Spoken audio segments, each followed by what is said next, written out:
Hello and welcome to BYJU'S IAS. Let's take up the analysis of today's The Hindu newspaper. The Union Cabinet has approved an ordinance to amend the Epidemic Diseases Act of 1897.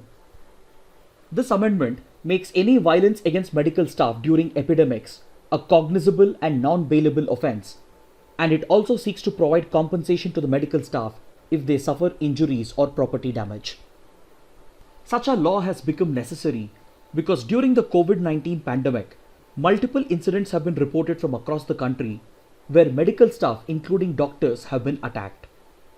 In a few cases, doctors and healthcare workers who were carrying out contact tracing and quarantine measures have been attacked by people who were unnecessarily suspicious of them.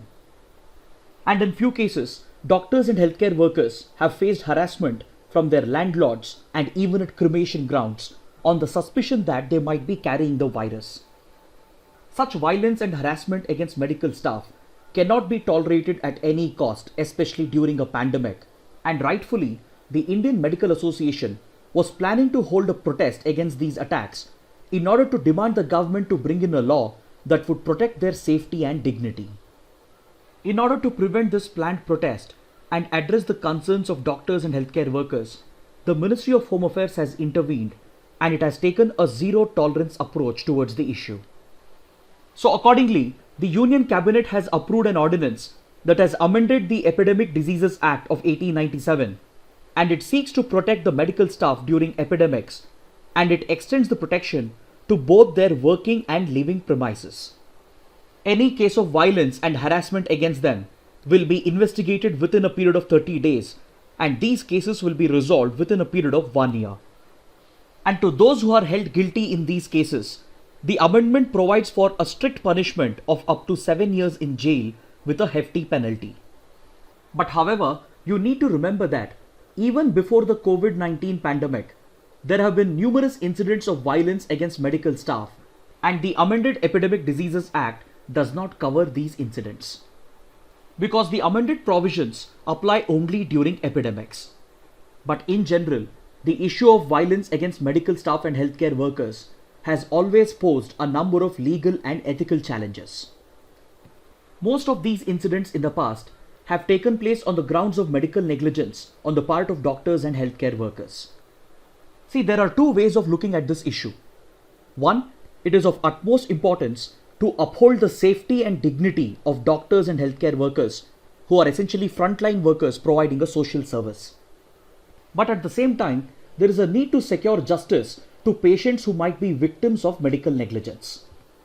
But at any cost, medical negligence cannot be a ground for patients to take law into their own hands and resort to violence against doctors and healthcare workers.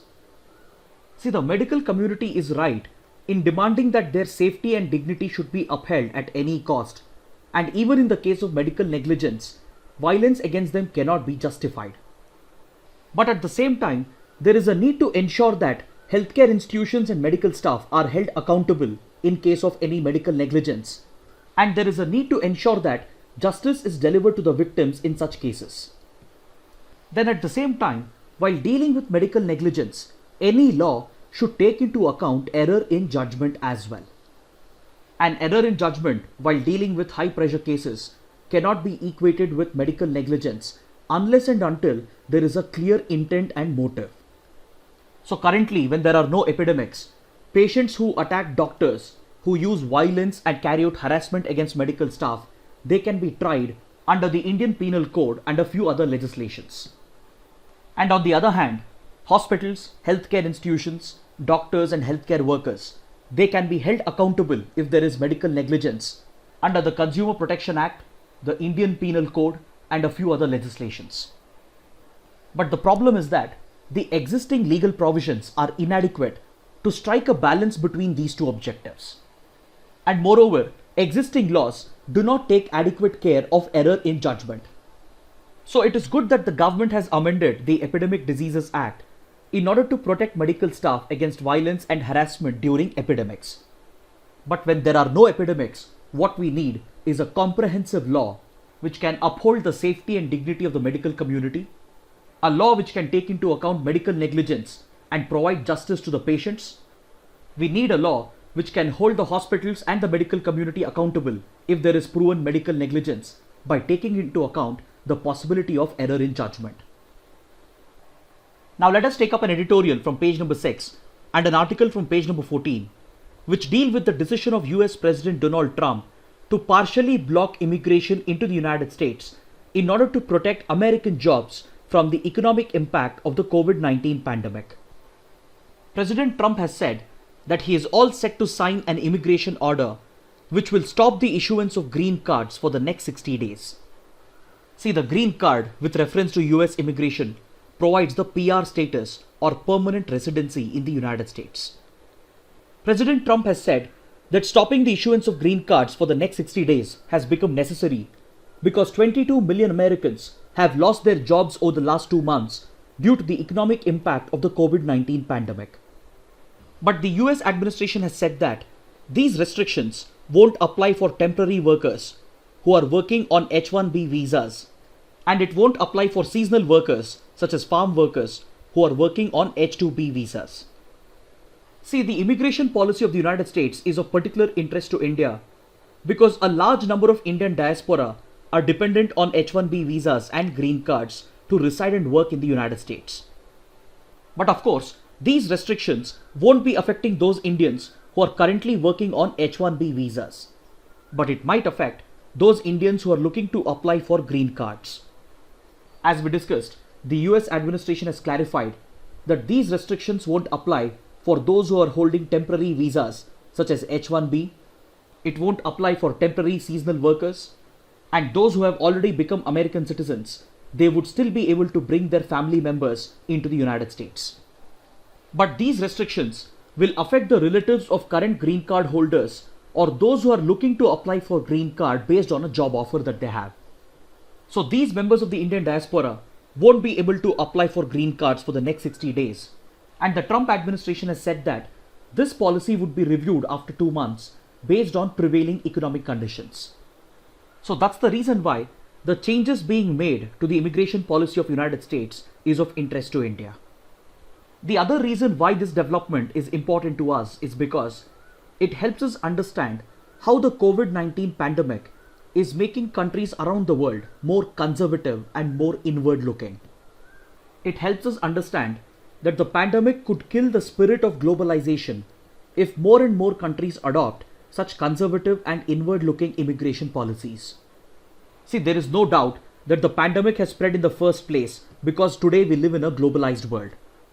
And there is no doubt that a sovereign country like the United States has every right to define its immigration policies. But irrespective of that, the objective of establishing a more globalized, open and free world has always been seen as a forward-looking, progressive and inclusive ideal. In fact, the very foundation of United States is built on the idea that it is the land of the free and the home of the brave. As a leading democracy of the world, the United States has shown as to how liberal immigration policies can be mutually beneficial. So the recent tilt of the United States towards conservative and inward-looking immigration policies could push many other countries to adopt similar policies, and this could be one of the lasting impacts of the COVID-19 pandemic. It also shows that the post-COVID-19 world won't be kind enough towards illegal migrants, refugees and poor migrants. So critics of Donald Trump have pointed out that he is pushing for strict immigration laws by using the pandemic as an excuse. Having a strong immigration law has always been a key electoral issue for President Trump since he contested in the 2016 presidential elections. And the issue has acquired all the more significance since we are just a few months away from the 2020 presidential elections. Critics have also pointed out that bringing in strict immigration laws is just a diversionary tactic to shift responsibility away from the Trump administration for failing to contain the spread of the pandemic in the United States. But either ways, such policies will have an impact on the well-being of the Indian diaspora, and hence these developments would be closely watched by the Indian government. Next, we have a very interesting column on page number 6, in which the writer argues that the paradigm shift that has been brought in by the COVID-19 pandemic should force us to rethink the policy choices that we have made in the past. The writer says that The reason why a country like India is vulnerable to the pandemic is because we have not made sufficient investments in critical domains such as healthcare and education, and this is an outcome of our policy choices of the past. Ever since India introduced the LPG reforms in the 1990s, India has made an ideological shift towards private investments and greater privatization at the cost of public investments, even in critical sectors such as healthcare and education. For example, as a result of this ideological shift, permanent appointment of doctors and teachers was stopped in 1990s, and these critical sectors were opened up to private enterprises. According to the writer, this is one of the reasons why India's healthcare system won't be able to cope if the COVID-19 cases rise exponentially. Then as liberalization and privatization became the norm, the PPP model or the public-private partnership model gained a lot of popularity. Under this model, the state started taking a back seat and it started creating more space for the private sector.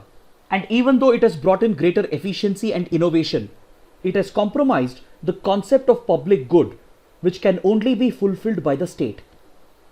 The writer says that the PPP model has been used in everything, starting right from the construction of roads to the construction of schools, and this has pushed the state out of critical sectors and critical domains. The writer argues that with increasing privatization, the practice of recruiting contract labor became the norm, and this is what creates the critical shortages in manpower when it comes to crucial sectors such as healthcare and education. So the writer says that the pandemic should make us rethink and review our policy choices, and it should lead to the greater involvement of the state in critical domains such as healthcare and education. Then the writer argues that in the LPG era, the village has been ignored for the sake of urbanization. The state has come to see that a village is not best suited for public investments, and hence all public investments have been diverted towards the urban areas. This is one of the reasons why India's urban areas and megacities have grown at an exponential rate, while even basic amenities are missing in most of the villages. The writer argues that it is this flawed policy which has made us believe that those residing in villages have to move towards urban areas in order to access basic amenities. And it is this approach which has caused large-scale rural to urban migration, and this rural-urban divide has been clearly exposed by the pandemic. The pandemic has exposed how migrant workers have been forced to shift from rural areas to urban areas in order to access basic amenities and basic livelihood opportunities. According to the writer, this is a result of the flawed policy choices that we have made in the past. The writer even questions the economic model that we have all been taught. See, in economy classes, we are taught that in a fast developing country, rural areas give space to urban areas. We are made to believe that in a fast growing country, the share of agriculture will go down, whereas the share of industry increases over time. We have been taught to believe that this is what is considered as economic development. But the pandemic has turned this entire understanding upside down. The pandemic has clearly highlighted the significance of the rural economy and the significance of the agriculture sector. The writer explains how this flawed economic model defines the approach of the government towards rural development and urban development. Under this model, the approach of the government is to provide minimum basic services in the rural areas by making minimal investments and to make maximum investments in the urban areas. For example, if you look at rural development schemes such as Manrega, the government is only looking to provide for bare minimum sustenance by providing a wage of 100 odd rupees per day. Whereas the same government would be looking to create million-dollar industries in the urban areas. According to the writer, this model fails to create self-sustaining and self-reliant villages for the sake of unplanned urban areas. So the writer is asking us and the government to draw lessons from the pandemic and review our policy choices of the past and acknowledge that villages are still relevant. He is asking the government to make sufficient investments in the rural areas in order to make the village a self-sustaining and self-reliant unit. In conclusion, the writer's argument is that if the state makes more investments in critical domains such as healthcare and education, and if the state makes more investments in the rural economy, then it is going to make us more resilient against disasters such as COVID-19. Now let's take up another column from page number 6, in which the writers highlight the lessons that we can learn from the COVID-19 pandemic and how we can draw upon these lessons to focus on building shared programs of knowledge and work towards the collective welfare of the world in order to build solidarity at the global level instead of focusing on building walls and fortresses which divides us on the lines of nationality. The writers explain how the pandemic has made us realize that individuals and communities can respond effectively against a global crisis. It has made us realize that governments can promote behavioral change, such as the adoption of social distancing, practicing personal hygiene, etc., through strong leadership and effective communication and messaging. The pandemic has made us realize that both individuals and governments are capable of empathizing with those who have been the most affected, such as the patients, the frontline workers, the migrant workers, and those who have lost their livelihoods. It has also made us realize that non-state actors, such as NGOs, can fill the gaps that are left behind by state institutions.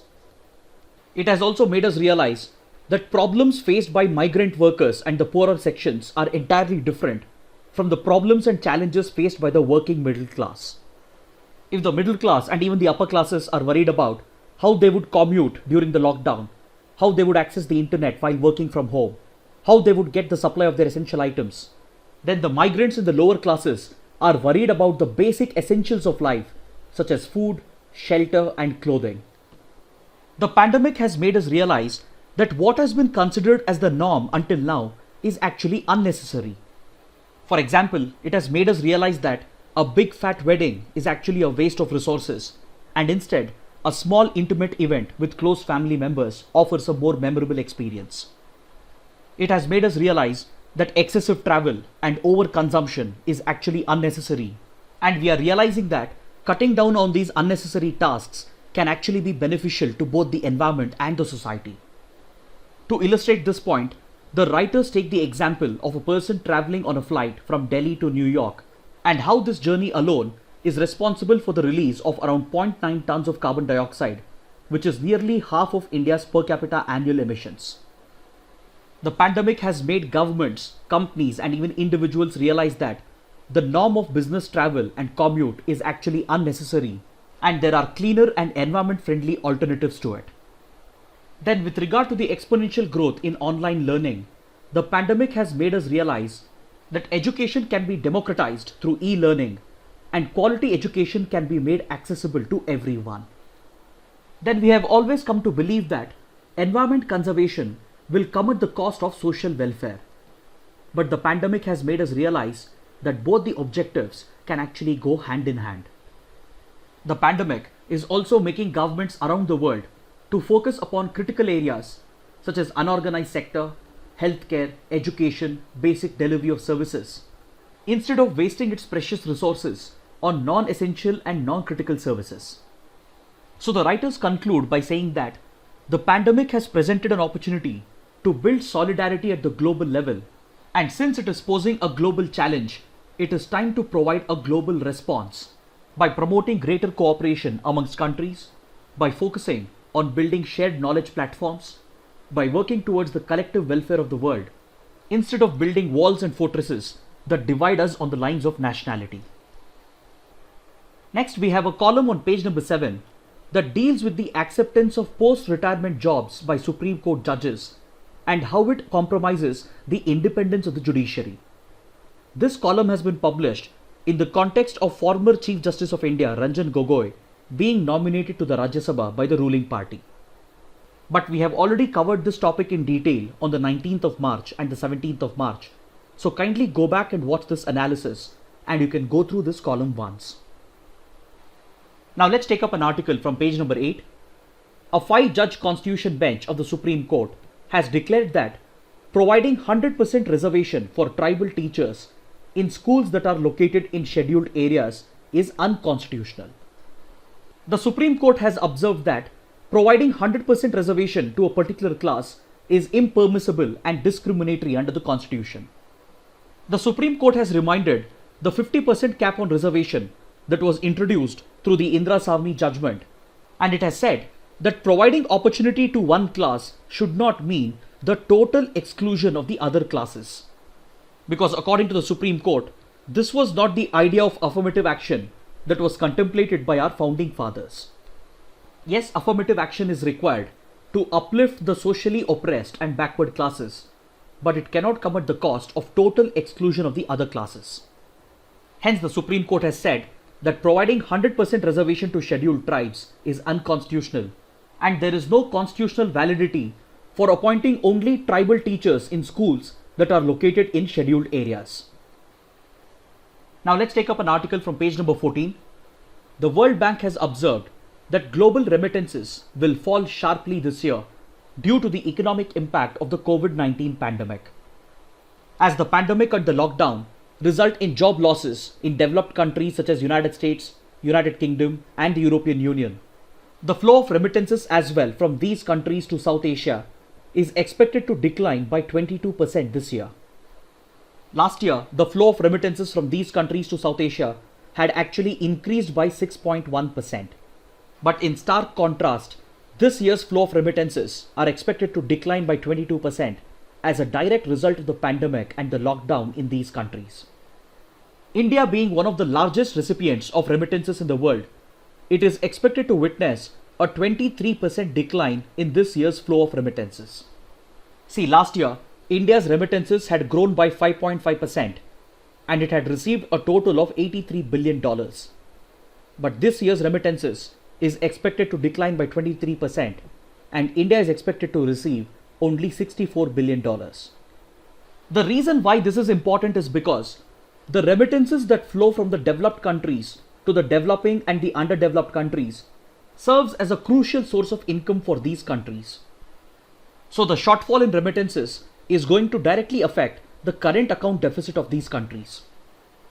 The World Bank report also reminds us that one of the targets under the Sustainable Development Goals is to reduce the remittance costs to below 3%.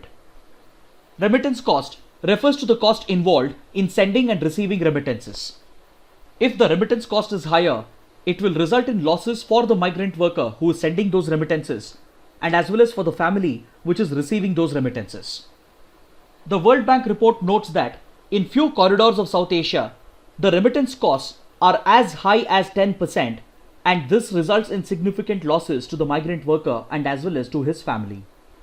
So in order to bring down these remittance costs, the World Bank is asking the governments of South Asian countries to promote greater competition amongst financial institutions which are involved in the transfer of remittances and to relax the regulatory norms. Now let's take up the practice questions. Which of the following have been given GI tags? Banginapalli mangoes, Bangalore blue grape, Nirmal toys and craft. All the three are correct. Option D is the right answer. All the three items or products have been given the GI tag. See, the Banginapalli mangoes are a unique mango that is produced in Andhra Pradesh. The Bangalore blue grape is a type of unique grape that is grown in the outskirts of Bangalore, and it is a critical input to wineries located in the region. Hence, the Bangalore blue grape has also been given the GI tag. Then Nirmal toys that are produced in the Nirmal district of Telangana has also been given the GI tag. This question has been asked because we have an article on page number 5 which refers to the impact of the lockdown on the harvest of Banginapalli mangoes. Now let's take up the next practice question. Which of the following statements are correct? The nutrient-based subsidy scheme was introduced in 2010 to deregulate subsidy on non-urea fertilizers and to reduce the subsidy burden substantially. Under the NBS policy, the government announces a fixed rate of subsidy on each nutrient of phosphatic and potassic fertilizers, namely nitrogen, phosphate, potash, sulfur on an annual basis. The scheme is implemented by the Ministry of Agriculture and the subsidy amount is approved by the Ministry of Finance. Recently, the inclusion of a complex fertilizer known as ammonium phosphate has been approved. Amongst the given statements, the third statement is incorrect. So option D is the correct answer. See, with regard to fertilizer subsidies in India, the government of India sets a fixed price for urea-based fertilizers. And for non-urea fertilizers, we have the nutrient-based subsidy. And under this scheme, a fixed rate of subsidy is set by the government on an annual basis for phosphatic and potassic fertilizers such as nitrogen, phosphate, potash and sulfur. This scheme is implemented not by the Ministry of Agriculture but by the Department of Fertilizers, which falls under the Ministry of Chemicals and Fertilizers. And the subsidy amount is approved not by the Ministry of Finance, but it is approved by the Cabinet Committee on Economic Affairs, which is headed by the Prime Minister.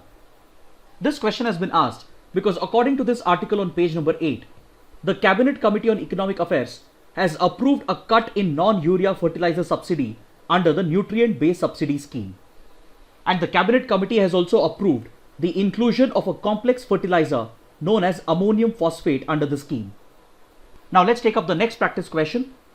Fixing the price of sugarcane falls under the concurrent list. Option C is the right answer. This question has been asked because according to this article on page number 8, a constitution bench of the Supreme Court has ruled that the power to fix the price of sugarcane falls under the concurrent list. So this means that the power to fix the price of sugarcane rests with both the central government and the state government. But when it comes to fixing the price of sugarcane, you need to understand the difference between the minimum price and the advised price. See, the minimum price for sugarcane, also known as FRP or fair and remunerative price, as set under the sugarcane order, can be fixed only by the central government and not by the state government. I'll repeat, the minimum price or FRP for sugarcane can be fixed only by the center and not the state. But the power to fix an advised price, which is usually above the minimum price, lies with both the state and the central governments, and the Constitution bench of the Supreme Court has ruled that this power to fix the advised price falls under the concurrent list. Now let's take up a map-based question. The Markazi Desert is located in which country? The correct answer is option C, Iran. The Markazi Desert is located in the central plateau of Iran. This question has been asked because according to this article on page number 14, the Iranian Space Agency has launched a military satellite from the Markazi Desert, and the launch of this military reconnaissance satellite has further increased tensions between Iran and the United States. Now let's take up a practice question from the 2019 prelims paper. For the measurement or estimation of which of the following are satellite images or remote sensing data used? Can it be used for measuring the chlorophyll content in the vegetation of a specific location? Can it be used to measure greenhouse gas emissions from rice paddies of a specific location? Can it be used to measure land surface temperature of a specific location? The correct answer is option D, 1, 2 and 3. Remote sensing data and satellite images can be used to measure all the three. Finally, let's take up a couple of mains practice questions. The first question, increasing attacks against healthcare workers is emerging as a legal and ethical challenge. What measures can the government take to protect them? The second question, evaluate the decision of the United States to partially ban immigration in the light of the COVID-19 pandemic. Kindly write an answer to these questions and post them in the comment section below. So this concludes our discussion for the day. Thanks for watching.